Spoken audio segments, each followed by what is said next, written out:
Okay, we're being recorded. And let's go ahead and get started. Okay, looks like we'll have some people joining us as we go. Okay, so thank you for joining us today for the Trip Planning Heart-to-Heart Leader Chat. Before we'll start, we'll briefly review how the webinar is going to work today. During the presentation, the participants will be muted for clearer audio, those that we can mute, and we're still trying to figure that part out. And you'll be able to ask questions and answer questions by typing in the chat box at the bottom of your control panel. There'll be a time at the end of the presentation for questions as well. My name is Julia DeGuise, and I'm the Adult Recruitment and Education Specialist in the Saginaw region. And with me today are Stephanie Hall, the Outdoor Adventure Specialist in the Kalamazoo region, and Sarah Shepard, the Membership Team Leader in the Lansing region. Also with us today is Barb Henton, Girl Scouts Heart of Michigan Board of Trustee member and Chair of our Member Advisory Committee. Hi.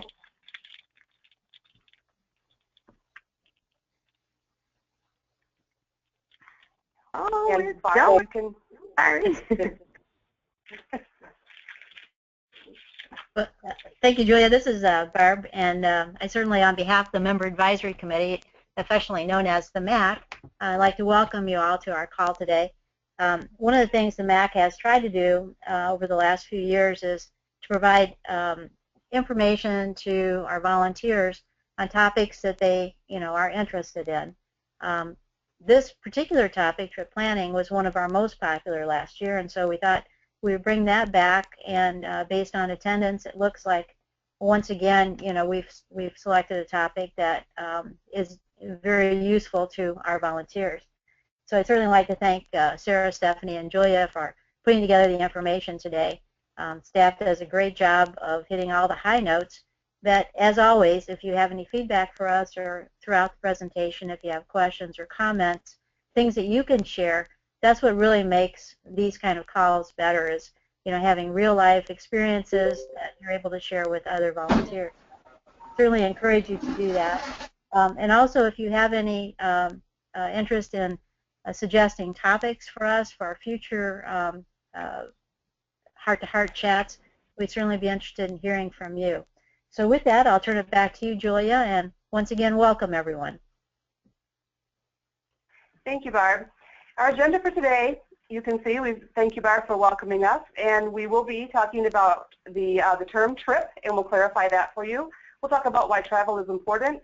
We'll talk about leadership through travel, Girl Scout leadership keys and process and how they play a role, and how to. We're going to walk through step by step some trip planning, complete with resources, and then we'll talk some about trip and travel progression. Remember, if you have any questions during the presentation, you can write them down or type them into the chat box, and we'll get to the questions at the end of the presentation. Slide. Thanks. Okay, so what is a trip? Simply put, a trip is defined as any time a troop gathers somewhere other than their regular meeting location. Trips can vary in scope by distance, by length, by purpose. They have different form and document requirements based on the type and purpose of the trip. Slide. Sorry, there seems to be a little delay, Julia. I apologize. That's okay. It changed a while ago on my screen. There you go. Oh, okay. Okay. Okay, so you can see the range of Girl Scout travel opportunities, from simple outings like field trips to travel around the world, and looking at day trips like to museums or zoos or sporting events, local attractions mainly, overnight trips like camping at Girl Scouts Heart of Michigan camps and properties, museums or zoos, camping anywhere else, or a public campground, or overnights at a hotel. High adventure activities include things like water parks and skiing, boating, tubing, ice skating or roller skating. Then there are getaways. Those are troop travel opportunities that basically form around 4 areas: outdoor, STEM, which is science, technology, engineering, and math, people, and domestic trips. These are short trips that go on through GSUSA. International events, these are large events that are sponsored by members of the World Association of Girl Guides and Girl Scouts. And then international travel, and that's travel outside of the U.S. by either planned by troops and groups or by commercial agencies. So why is it important for Girl Scouts to travel? We'd like for you to share what you think about this. By using the chat box, type in any comments that you have about why you think it's important for Girl Scouts to travel. We'll give you just a minute or two, and then Stephanie will share those thoughts.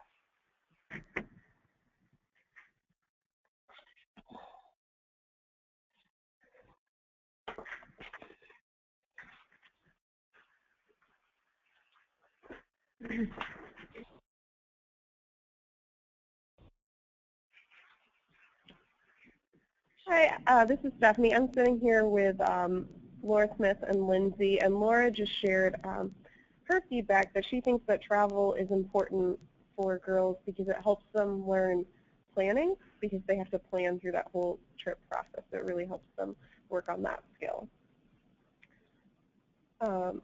Jackie Busey shared that she views travel as important for Girl Scouts because it helps them to learn about other cultures and to meet other girls. Corinne shared that it helps the girls to become bonded as a team. And I think these are all really good points about the benefits that travel can give to girls. Leo shared fun and friendship and also developing independence, which I agree with.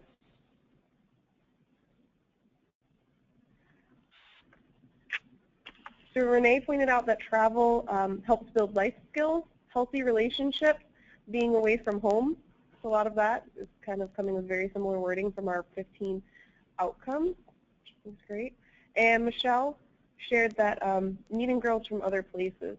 It's really a unique opportunity for girls that might grow up in a city to meet girls not only from other cities, but suburban girls or rural girls, and the same for rural girls, to meet people with different backgrounds. Heidi shared that travel helps girls grow and see other cultures and experience diversity firsthand.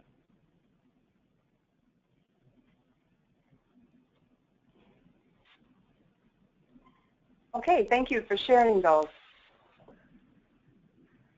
Yeah, that was some great feedback. Yep. Okay, so the Girl Scout leadership experience, and how does this fit into travel? Girl Scout trips and travel are opportunities for girls to experience activities that produce life-changing outcomes as they discover, connect, and take action. Take a look at the leadership keys on the left side of the screen there to review what those are. Discover is when girls develop skills, values, and self-esteem. Connect, girls are practicing working in teams, resolving conflicts, and accepting others. And take girls become problem solvers. They learn to share what they've learned, feel empowered to take on larger roles. Girl Scouts of all ages can participate in activities and trips, with the role of the volunteer leaders changing as the girls' readiness, experience, and skill levels increase. This progression allows girls to share an increasing role in planning and carrying out the activities they complete. While the processes we use in Girl Scouts remains the same, girl-led, learning by doing, and cooperative learning, the actual roles the girls and adults play are largely determined by the age, the maturity, and the skill level of the girls. With girl-led, girls have an active part in deciding the what, when, where, how, and why of a trip. The ability to do this is determined by their age and intellectual development. Girls are allowed to make decisions, become better decision makers and problem solvers. Learn by doing. The trip has hands-on activities and includes reflection or talking about what they've learned. The continuous circles of action and reflection makes this an active process where learning is more meaningful and memorable, increasing retention of new skills and concepts.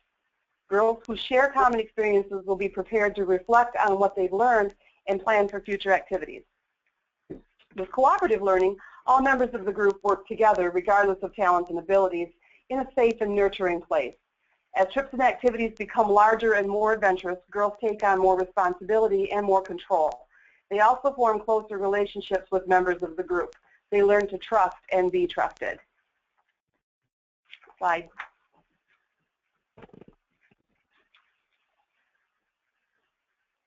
Okay. Wow.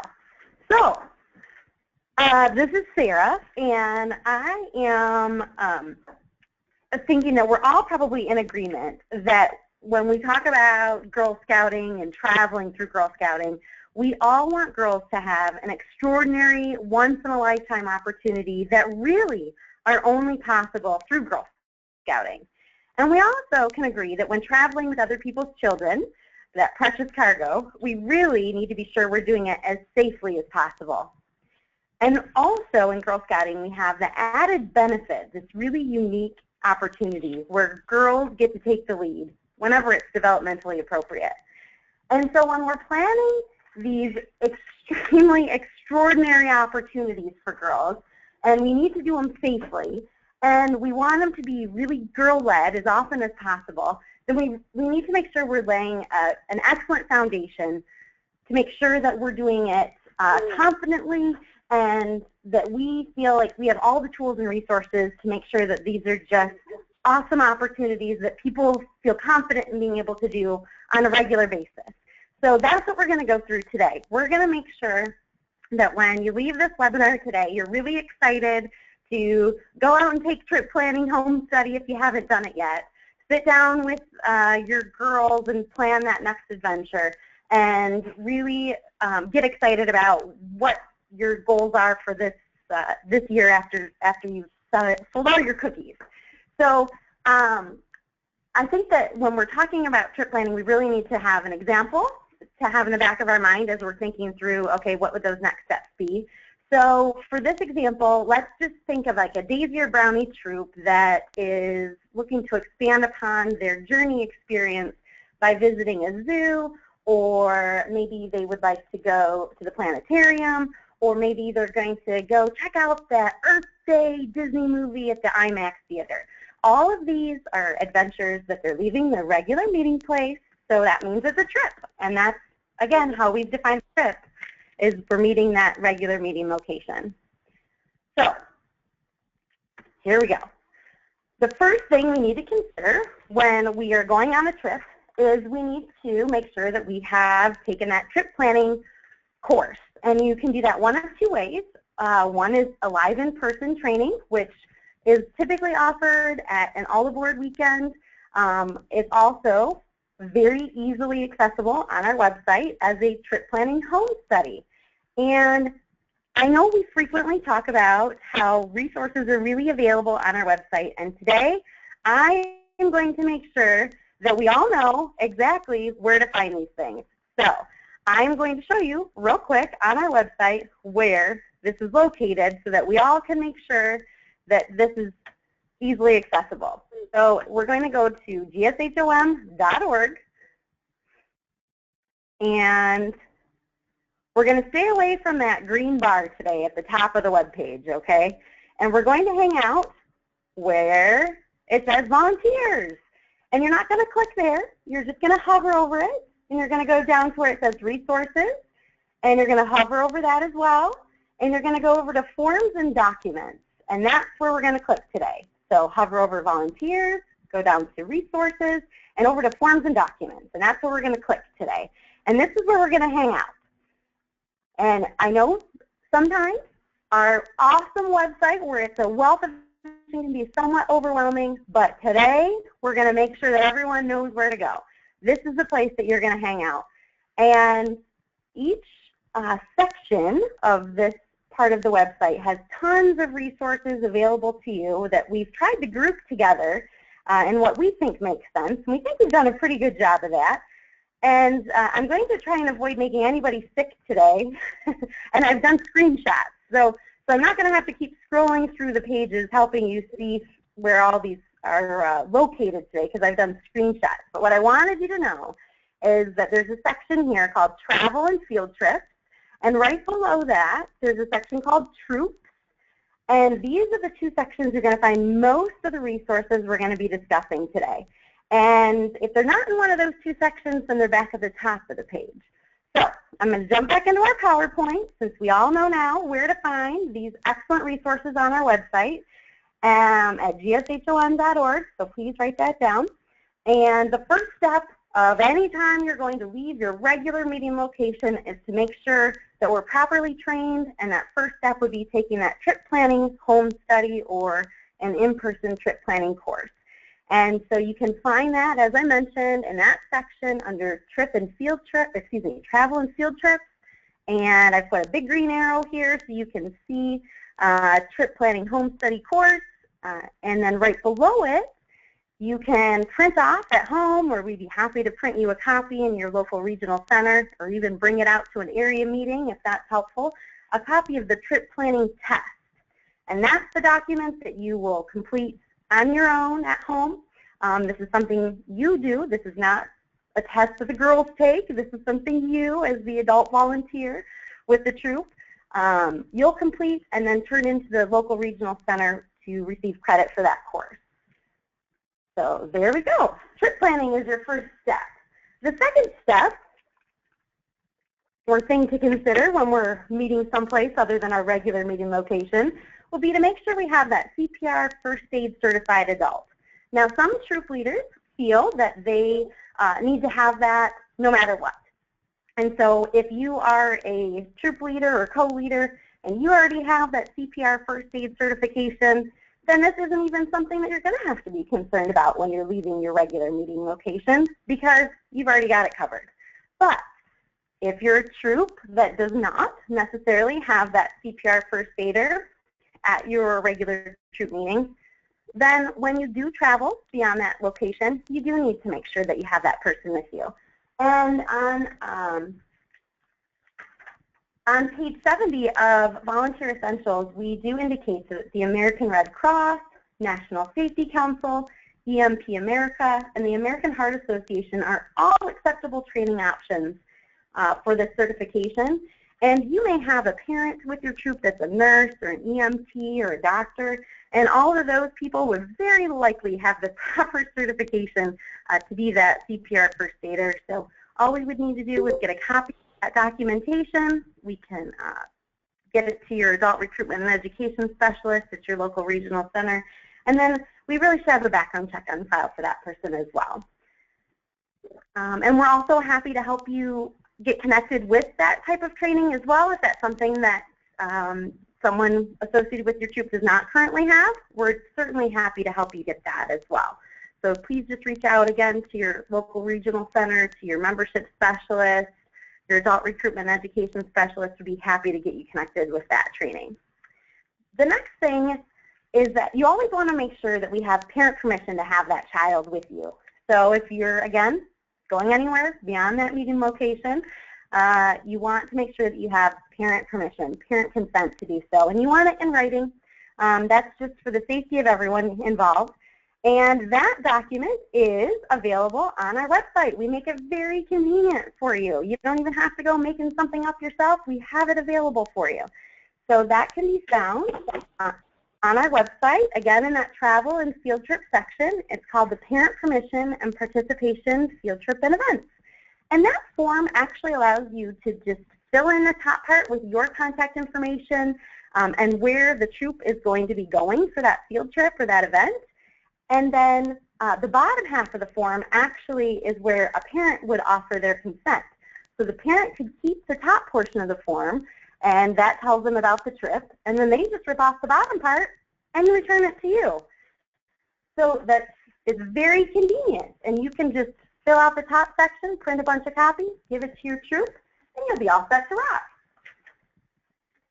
There is something important to note about that completed parent permission forms are needed even if a girl is responsible for getting to the event or the site with on their own, or their parents are intending to stay at the event the entire time.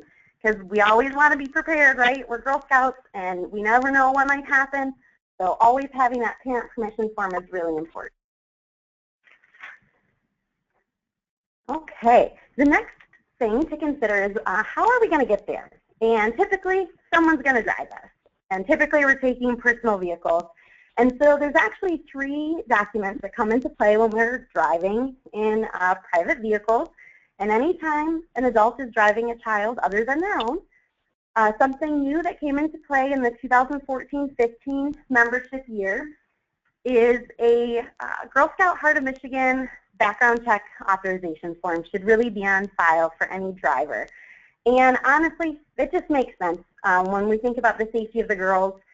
We want to make sure that when we've told a parent that we're taking their child to an event or an activity, and yes, their child will be safe with us because scouts and safety comes first with us, we want to make sure that we've guaranteed their safety. And by doing a background check with an adult that's going to be driving them, that just makes sense.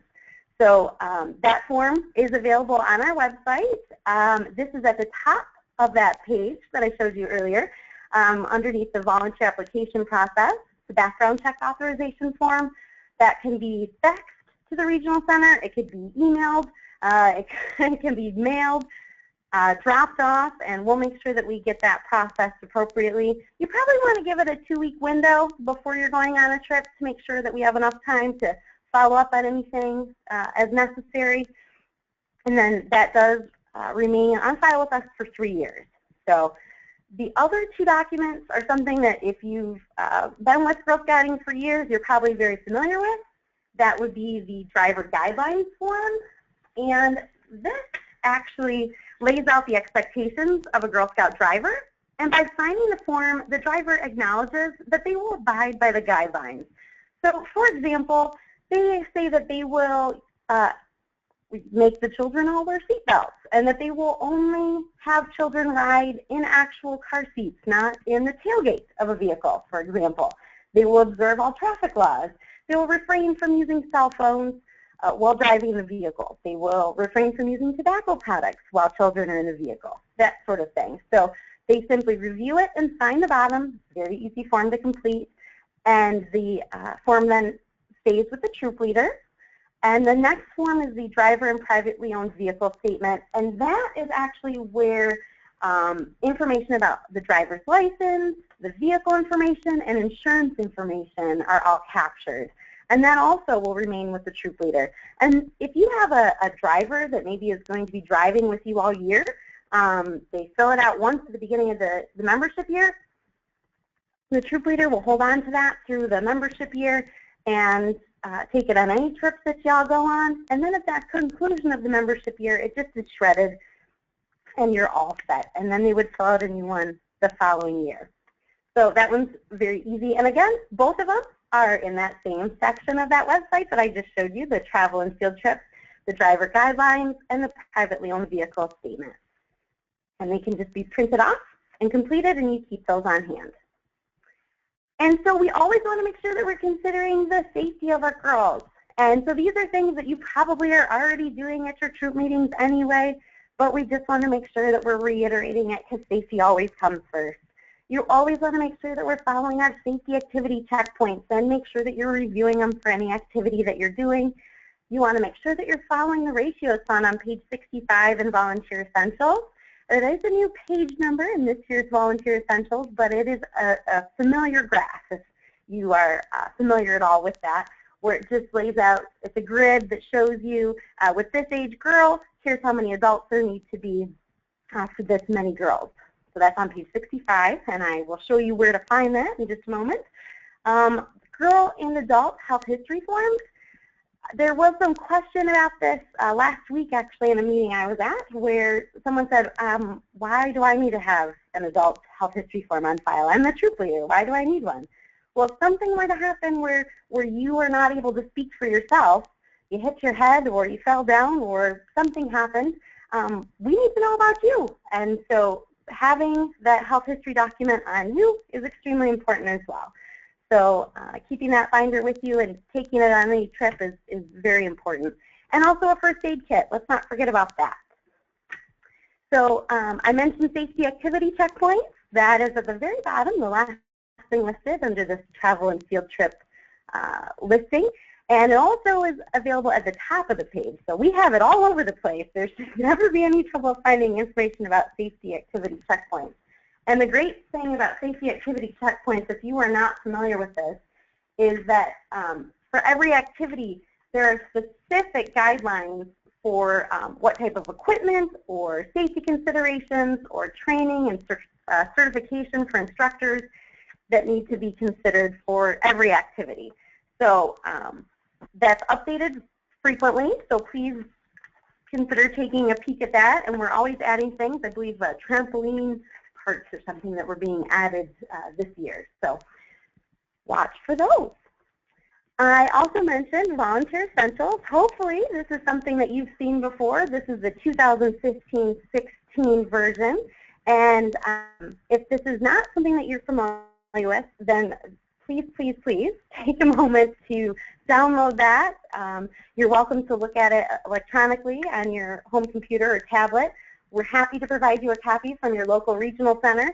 But this is an excellent go-to resource for any Girl Scout volunteer, and it should be able to answer a majority of your questions. So please, if you haven't seen that, this is key to you. But you'll also see at the very top of this page too, on the left-hand column under resources, this is where you also will find safety activity checkpoints. And I know that I just jumped to a different page. I'm sorry. I hope I didn't confuse anyone. But this is the same sheet where we've been looking at all the resources on our website. This is just the next section down under troops rather than travel. And this is where you find those girl and adult health history forms. So let's recap. When we're talking about going on a trip, something that you're going to have at every troop gathering, because I don't want people to be overwhelmed here or think that we're asking people to do things just for the sake of filling out paperwork. At any troop gathering, you're always going to have those girl and adult health history forms. You're always going to have a first aid kit. You're always going to be following those ratios on page 65 in volunteer essentials. And honestly, you're always going to be following the safety activity checkpoints, which are at the bottom of this list. So when you're planning a trip that's less than 50 miles one way, and all those girls are registered members of Girl Scouting and all the adults are as well, then the only other things that we have to consider are those things that we just discussed. You're going to do the trip planning home study. We're going to have a CPR first aid certified adult with us. When we have drivers, there's going to be a background check authorization form. They're going to agree to drive safely. They're going to share their insurance information so that we know that they are an appropriate person to be driving with children on the road. And then we also want to have permission from parents to be able to take their children places. So hopefully everyone feels confident that those are all appropriate things to lay great groundwork for taking girls to do exciting adventures and allow us to really lay that foundation to make events and activities girl-led when we have travel opportunities. So there was a couple things that maybe you heard me say. One was, on that adventure, everyone that was with us was going to be a registered Girl Scout. So what if we had an event or an activity or a trip where we were taking a parent or a tag along that was not a registered Girl Scout member? Or maybe we were going on a trip that was a little bit further than 50 miles one way. Or maybe it included an overnight. Those are all things that are also to be considered, but don't freak out. I can tell you that there's only two things that come into play that really that are added to that list. Okay? So and it's not scary. I assure you, it's not scary at all. And this, again, it's not intended to be scary, and you're also not intended to be able to read it. So don't be frightened. This is actually available on our website, and we'll be happy to email it to all participants today. This is the Trip and Activity Requirement Guide, and this says, hey, I'm going on this type of activity. What do I need to do? What do I need to have? And this grid will allow you to see what it is that you need to do. So I assure you that we've covered those things in this conversation today, but I want you to know that there is a resource that will more clearly spell out to whatever your specific activity is what you need to do. So I'm going to make sure that you have access to that. And I'm going to show you where it is on our website too. So you'll notice that this list here is the exact same list we just looked at for your little Daisy Brownie trip to the zoo or to the movie theater or to the planetarium. And the only two things are different, which are complete a troop trip application and purchase additional insurance. So why do those two things come up? Well, we would love for you to complete that troop trip application for a variety of reasons. One is we really would love to know what our Girl Scouts are up to and what they're doing, because we want to make sure that when one troop is headed up to Mackinac Island and has a really great experience, we would love to be able to share that experience with other people. And one of the only ways we know how to do that is if you tell us. And this is a great way to capture that information. So that's one reason. Another reason is we're going to go back to safety. And we want to make sure that when troops are traveling, that we know where folks are going so that we can follow up. So if there were to be some type of bad weather, we can follow up with a troop that we know is traveling into that bad weather or could potentially be, their trip could be threatened by the bad weather to make sure that they're safe. If there was some kind of other catastrophes, we would want to be able to know where these girls are so that we can make sure that they are out of harm's way and that we're helping them as quickly as possible. So there's a whole variety of things that come into play. Most of interest to me in this moment, though, is that I just want to know where people are going so that I can share that with other troop leaders so that they can know who some great resource people are to them. Hey, you went to Mammoth Caves? Awesome. Can I hear about your experience? Who did you work with? Where did you stay? How many girls did you take? How much did it cost? And if you're sharing it with us on these trip applications, that's a great way for us to learn about it. So there's a troop trip application, which also allows you to plan. It's a great planning tool. And then also we ask that you purchase additional insurance anytime that you're traveling for more than 2 nights, or if you have non-registered members participating in an activity with you. And there are some variances on both of those statements, which is why we want to make sure you check out that trip requirement guide that I shared a few moments ago. Let's see. The trip activity requirement guide is right here on our website underneath that travel and field trip section that we've been spending so much time on today. And then right below it is the trip activity application. And that we would ask that you fill out 3 weeks in advance of your trip and turn into your membership specialist so that they can review it with you and then approve that trip so that we make sure that everything's been considered. You have that CPR first aider with you. You have an emergency contact behind that has all your resources and contact info. You made sure that you have parent consent. If you're doing a high adventure activity, that we have certification for everyone involved in that. We're just there to make sure that you have all the T's crossed and I's dotted. So we want to help you work through that process. Hopefully it's not a scary thing for anyone, and if you feel that it is, then you have a team of people that are happy to help you work through that. And if you've never filled out a troop trip application, then please call your membership specialist, and they would be happy to help you do that. I mentioned a little bit about additional insurance. As your membership, as you apply for your Girl Scout membership, you are covered underneath our basic plan. And anytime you're going to do an activity or an event where you have non-registered members going with you, you want to apply for Plan 2, additional insurance coverage. And then from there are different and additional insurance options that can also be considered. And we have a great new resource that's going to be out shortly that we're going to have on our website that has a little bit more information even than this about what each different kind of insurance is all about. And I will share with you that we do this all electronically now. So some folks have been accustomed to writing a check and mailing it in and waiting for a response, and it takes 3 months, and that's not the case anymore. We do everything electronically now, so if you're a person that doesn't use checks anymore and you just have a debit card, we're happy to help you make that work too. So we have some updated resources for insurance that will be available on our website the next couple of weeks. And I think that's it for me. On to Miss Stephanie.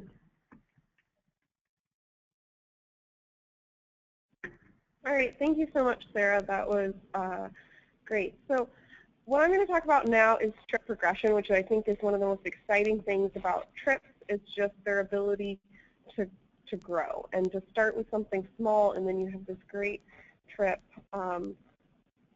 that the girls have planned. So can we go to the next slide? Yes, we can. Hi. So, oh, that's good. Thanks. Mike jumped ahead again. So sorry. You're okay. There we go. Thanks. So progression is really exciting because you can see it in a lot of different ways, and when you talk to people, and then you see it just by talking to different leaders and what they've done. Last week I was helping at the cookie cupboard, and it was really exciting because I was asking people what they were doing with their cookie money. And it, first of all, it just shows people, it just shows how people are using cookies to get girls there, and how the girls are really taking ownership and planning what they want to do with the cookie money. But you could also see progression in trips just from that. I talked to a younger girl troop, I think it was Brownies, and they were planning to go to the water park with their money. And a little bit older girls, they were planning to spend a week at camp with their cookie money. So these girls were a little bit older. They were ready to try something independent and a little bit longer.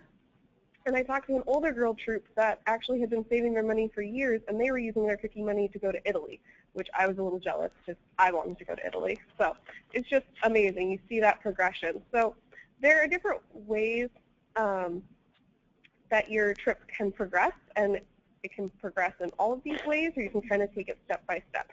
So first of all, one that we often think of is just the length of a trip.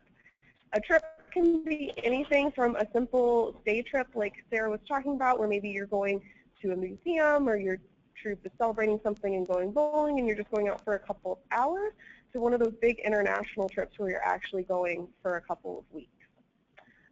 It can also progress in your distance from home. So you can kind of start your trips maybe in town, places that girls are familiar with, but it's nice practice, especially for the leader. You can try filling out the paperwork without having to worry about traveling someplace new and having all of those concerns as well. So you can kind of start there, but then your trips can grow, and then you can go across the world with your troop as a troop activity. There's individual international trips for girls, including getaways and destinations, and you can find both of those on the GSUSA website, and they're really cool opportunities for older girls. You can also progress in your accommodations. A lot of people are not ready for tents at this moment, and that's okay. That's not for everybody, but you can work your way there. You know, maybe your trips start, if they're an overnight trip, in a hotel. Most people can be comfortable with that. Maybe then you come out to camp and you try a cabin. It's a little bit more rustic, but it still has heating and cooling. It's got electricity. You know, you're working towards it. And then maybe you're ready for that platform tent. And then even when your girls get older, you know, you go camping up in the UP on a tent on the ground. So there's progression in your accommodations. There's also progression in who comes. A lot of times, parents are not ready to have their girls go away for the night without them. So maybe a lot of your trips in the beginning look like family trips. So you're including the whole family. You're going to the family programs that we offer at like our camps or our regional centers. Everyone's kind of involved in it. And not that we don't want families to come, but a great part of Girl Scouts is really building girls of confidence and that have independence. And part of that means going on these trips without their parents. And so maybe the next step after family is you do more troop trips. They still got their whole support system of their troop leaders, their girls in their troops that they know, but they don't necessarily have their parents there. And then you get girls to the point where they feel confident taking trips on their own, whether they're coming to camp and going on a trip that we planned for them, but they're, you know, meeting all of the new girls at the camp session, or they're maybe trying one of those international destinations where they're going to get to meet all sorts of girls from across the country. There's also progression in girl planning. How you involve daisies in planning a trip is not going to look the same as how you involve ambassadors. But also, how you involve girls the first time they plan the trip is probably not going to look the same as when you're involving girls that have been planning trips for years. So can we go to the next slide, please? All right. So here's just my little example of like if I had a troop and I was going to do a progression. So I might start with a day trip to someplace familiar. The great thing about starting here is it's just a day trip. We're not worrying about the anxiety of girls being away from home for the night, because some girls may have never been away from the home. It's someplace familiar, so the girls know it, but if you're going as a troop and you're just getting together, maybe it's new people. It's the first time going there as a Girl Scout. You as a troop leader have the ability to fill out all the paperwork for the first time, but you know where you're going, so it's a little less stressful.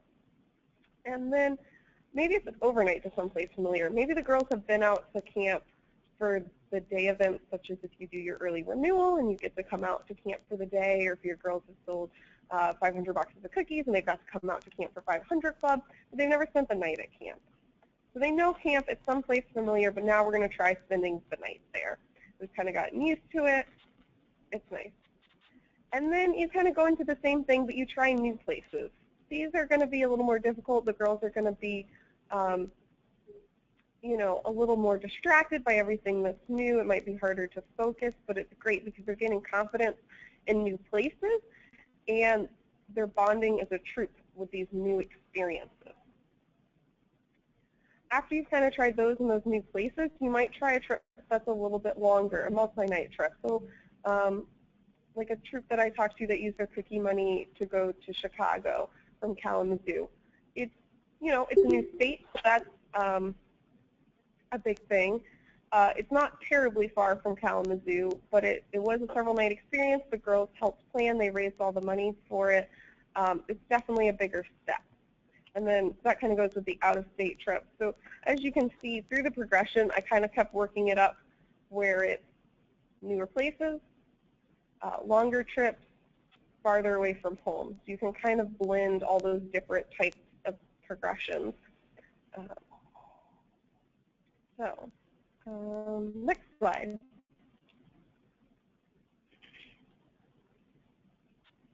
So another thing is we want to be girl-led. But like I talked about, there's progression. You're not going to hand daisies all the paperwork and say, please plan our trip to Savannah, Georgia. There's a progression with age. So if you do have younger girls, something to consider is maybe that you do a little bit more of the research and you're bringing options to the girls and they get the chance to vote on that information.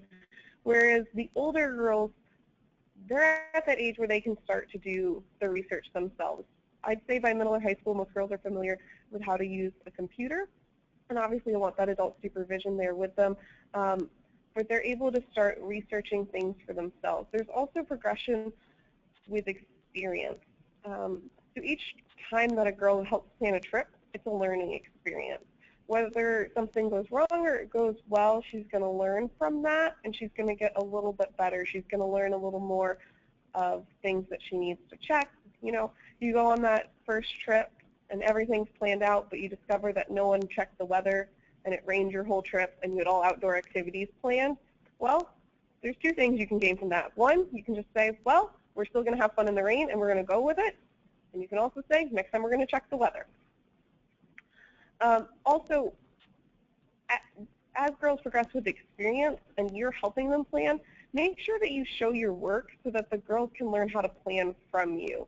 If this is something where you're planning someplace else without the girls and then just bringing it in and telling them this is what I found and this is what we're going to do, it doesn't tell the girls how you found out that information. Say that you went online and you went to a site and you compared different hotel costs, and this is how you picked a hotel because you knew that you wanted this much in your budget and you wanted it to be this close to your activities so that you could walk and kind of walk them through all those different things that you considered when you picked something so that they understand it and they can do that next time. Also, obviously everyone in the troop should be involved in picking activities because you want it to be a good experience, and also that's a wonderful time, like Julie was talking about at the beginning, where girls are going to work on those 15 outcomes and those different processes like girl-led, learning by doing, and cooperative learning, because not everyone's going to want to do the same thing on their trip, and this way they can work together, they can compromise, they can decide how they can all plan a trip that everyone will be happy about. You could also consider having committees for more specific things. You could have a few girls that are really interested in figuring out the budget. So figuring out how much money the troop is going to need for this, how much you can afford to spend on everything. Another committee maybe is in charge of food. Which meals are you going to pack? Who's going to make them? Who's going to do the grocery shopping? Where are you going to eat out? A different group that's looking at lodging. And not only does this help girls really narrow and practice planning some things, but if they have to take it back to the whole troop, it's going to help them practice presenting and to really help some of those shyer girls that really aren't used to necessarily talking in front of the group.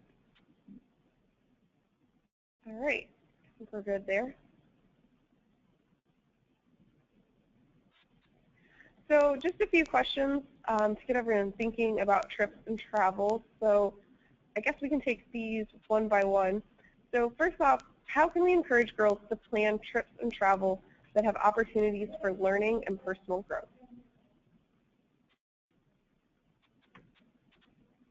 And you can go ahead and type in the chat box, or if you are on audio, you can unmute yourself.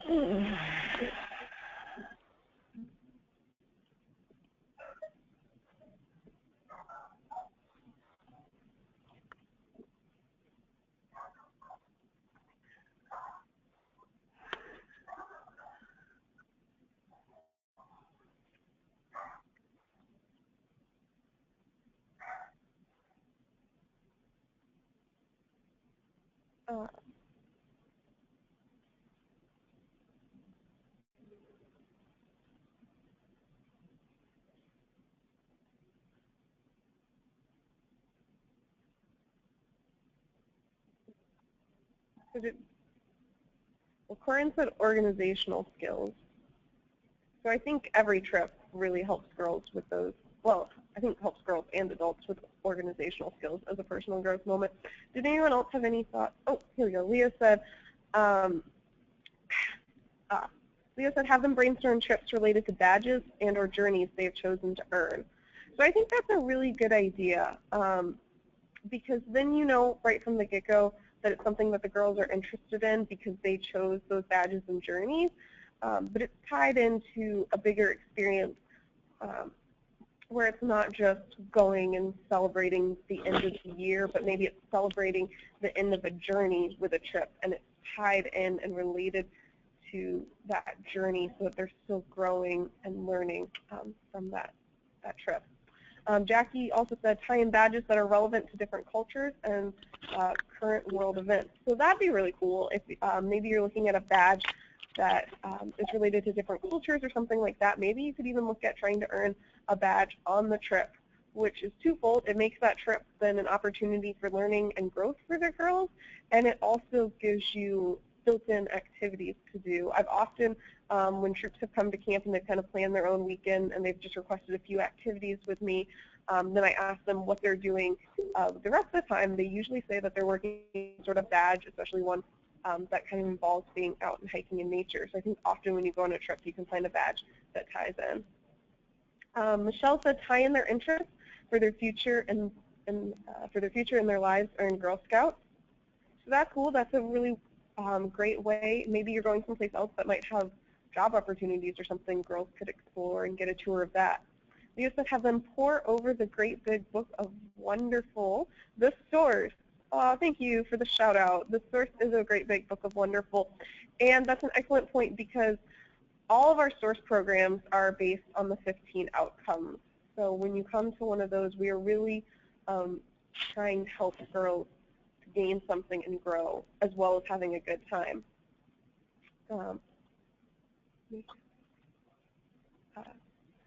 Renee was talking about empowering them in each phase, which I think is important.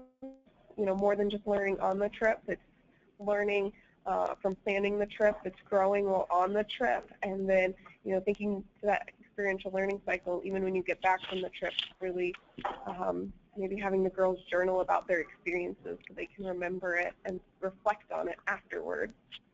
And of course, like Renee said, fun.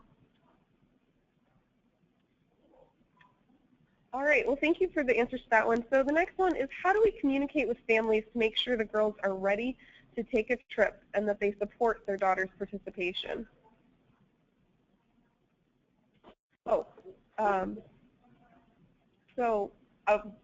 Leo had another answer to the first question.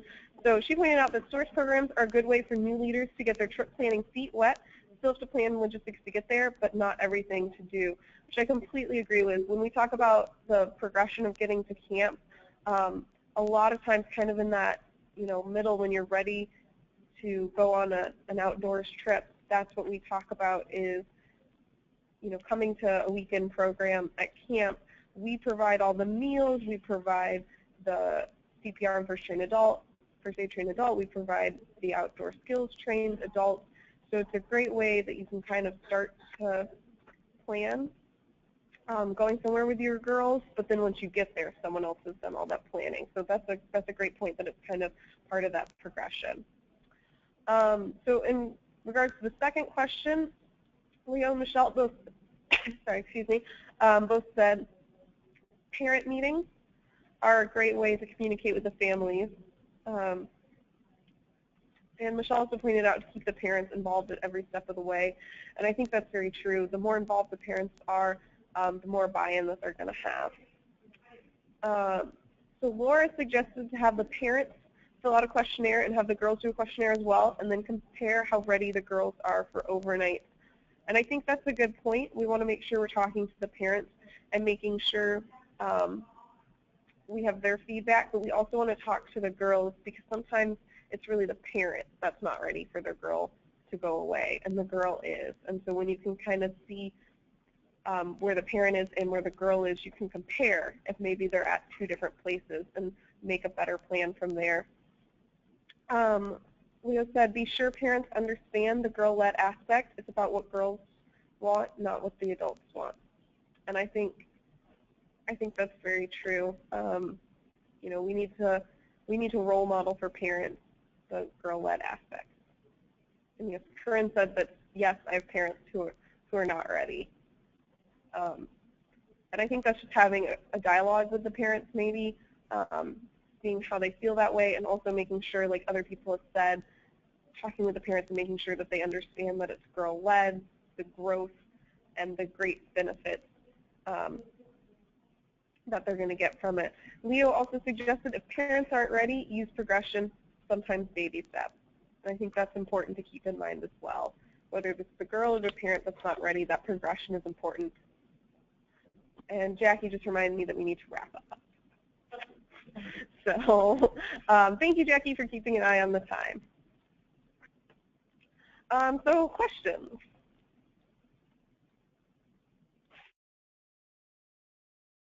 I'm going to unmute everybody, so if anybody has any questions, they'll be able to just ask.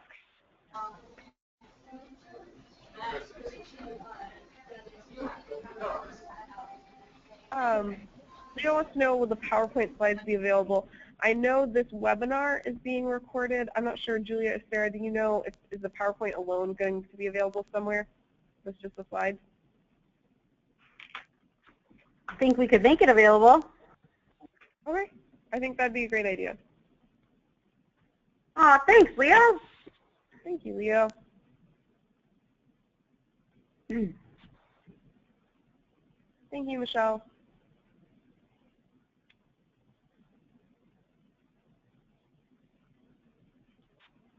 All right. Awesome. Thank you all for joining us today and the positivity and your great insights and feedback on trips. And I think we will look at making these slides available as well as the webinar. It doesn't look like anyone has any other questions, so I think we'll wrap up. But once again, thank you. Thank you, everybody, for joining us.